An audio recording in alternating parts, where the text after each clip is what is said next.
चाहिए। मैं बार बार बोलता हूं, पिछले भी वक्तव्य में बोला था, आज भी बोलता हूं, इन पॉलिटिक्स और देश और समाज के विकास को जब भी नापना हो, आंकना हो, तो हमेशा याद रखो कि बुरे दिन क्या थे और अच्छे दिन क्या है, कहां से चले थे और कहां पहुंचे, अमावस्या कहां थी और पूर्णमासी कहां है।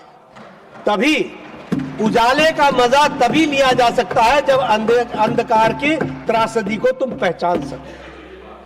और इसीलिए मैं कहता हूं, we have gone a long way. एक लंबी यात्रा हमने पूरी की है।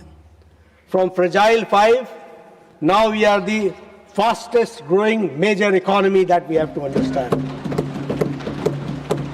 From policy paralysis we have now come to reform, perform and transform. From scam ridden country, देश जो स्कैम रिडन था, वहां से हम निकल करके ट्रांसपेरेंसी रेवोल्यूशन में आ चुके हैं। और यह जमाना डायरेक्ट बेनिफिट ट्रांसफर का है, इसको हमको याद रखना चाहिए। जहां हम इंपोर्ट डिपेंडेंट थे, वहां आज भारतवर्ष आत्मनिर्भर भारत और मेक इन इंडिया के साथ आगे बढ़ रहा है।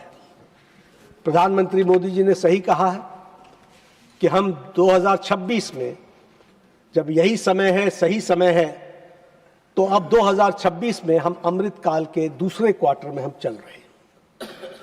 हमने पहले क्वार्टर में इकोनॉमी की, देश की विकास की नींव रखी।